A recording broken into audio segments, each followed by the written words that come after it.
Hello, welcome back to ginger hub.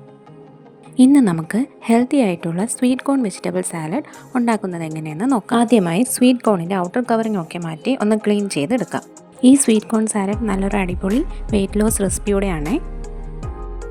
ഇത് നമുക്ക് ലഞ്ചായിട്ടോ ഡിന്നറായിട്ടോ കഴിക്കാവുന്നതാണ്. കൂടാതെ തന്നെ വളരെയധികം എളുപ്പത്തിൽ ഒരു 10 മിനിറ്റ്സിനുള്ളിൽ തന്നെ ഈ സാലഡ് നമുക്ക് ഉണ്ടാക്കിയെടുക്കാം. കുട്ടികൾക്കും മുതിർന്നവർക്കും ഒരുപോലെ ഇഷ്ടപ്പെടുന്ന റെസിപ്പിയാണ് ഇത്. അതായത് ഇപ്പോൾ സ്വീറ്റ് കോൺ ഞാൻ നന്നായിട്ട് ക്ലീൻ ചെയ്തെടുത്തിട്ടുണ്ട്. ഇനി നമുക്കിതൊന്ന് വേവിച്ചെടുക്കാം. ഇനി നന്നായി ഒന്ന് കഴുകിയെടുത്തതിന് ശേഷം സ്വീറ്റ് കോൺ നമുക്ക് വേവിച്ചെടുക്കാം. ഒരു പാനിലേക്ക് 4 കപ്പ് വെള്ളം ചേർക്കുക. വെള്ളം ചെറുതായിട്ട് തിളച്ച് തുടങ്ങിയിട്ടുണ്ട്. അതിലേക്ക് 1 സ്പൂൺ ഉപ്പും 1 സ്പൂൺ മഞ്ഞൾപ്പൊടിയും ചേർത്ത് കൊടുക്കുക. ഒന്ന് അടച്ചു വെച്ചതിന് ശേഷം 1 മിനിറ്റ് വരെ വെള്ളം തിളപ്പിക്കുക. വെള്ളം നന്നായി തിളച്ചതിന് ശേഷം അതിലേക്ക് നമ്മൾ കഴുകി വൃത്തിയാക്കി വെച്ചേക്കുന്ന സ്വീറ്റ് കോൺ ആഡ് ചെയ്ത് കൊടുക്കാം.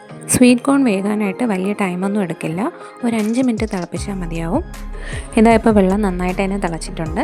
ഇനി ഇതിലേക്ക് നമുക്ക് സ്വീറ്റ് കോൺ ആഡ് ചെയ്ത് കൊടുക്കാം. സ്വീറ്റ് കോൺ ആഡ് ചെയ്ത ശേഷം ഒരു മീഡിയം ഫ്ലെയിമിൽ ഒരു 5 മിനിറ്റ് നേരത്തേക്ക് കുക്ക് ചെയ്താൽ മതിയാവും. ഇപ്പോൾ 5 മിനിറ്റ് ആയിട്ടുണ്ട്. ഇനി ഫ്ലെയിം ഓഫ് ചെയ്തതിന് ശേഷം ചൂടാറാനായിട്ട് മാറ്റി വയ്ക്കുക. ചൂടാറിയതിന് ശേഷം സ്വീറ്റ് കോൺ നമുക്ക് സെപ്പറേറ്റ് ചെയ്ത് ഒരു ബൗളിലാക്കി എടുക്കാം. ഇതാ ഞാനിപ്പോൾ സ്വീറ്റ് കോൺ ഒരു ബൗളിലാക്കി സെപ്പറേറ്റ് ചെയ്തെടുത്തിട്ടുണ്ട്. ഇനി ഇതിലേക്ക് നമുക്ക് വെജിറ്റബിൾസ് ആഡ് ചെയ്യാം. ആദ്യമായി 1 കപ്പ് ക്യാരറ്റ് ആഡ് ചെയ്ത് കൊടുക്കുക. ഒരു മീഡിയം സൈസ് ക്യാരറ്റാണ് ഞാൻ ഇവിടെ എടുത്തിരിക്കുന്നത്. ഇനി ഇതിലേക്ക് 2 ടേബിൾ സ്പൂൺ മല്ലിയില ചോപ്പ് ചെയ്തത് ആഡ് ചെയ്ത് കൊടുക്കാം. അതിനുശേഷം ഒണിയൻ ചോപ്പ് ചെയ്തത് ആഡ് ചെയ്യാം. ഒണിയന് ഒരു മീഡിയം സൈസാണ് ചോപ്പ് ചെയ്തിട്ടുള്ളത്.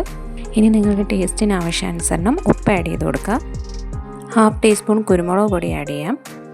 ഇനി ഒരു മീഡിയം സൈസ് നാരങ്ങയുടെ ലെമൺ ജ്യൂസ് നമുക്ക് ആഡ് ചെയ്ത് കൊടുക്കാം. ഇനി ഇൻഗ്രീഡിയൻസ് എല്ലാം തന്നെ നന്നായിട്ടൊന്ന് മിക്സ് ചെയ്തെടുക്കാം. അപ്പോൾ ഇത്രയേ ഉള്ളൂ. അങ്ങനെ നമ്മുടെ ഹെൽത്തി സ്വീറ്റ് കോൺ സാലഡ് ഇവിടെ റെഡി ആയിട്ടുണ്ട്. വീണ്ടും നല്ലൊരു റെസിപ്പി ആയിട്ട് കാണുന്നവരെ ബൈ.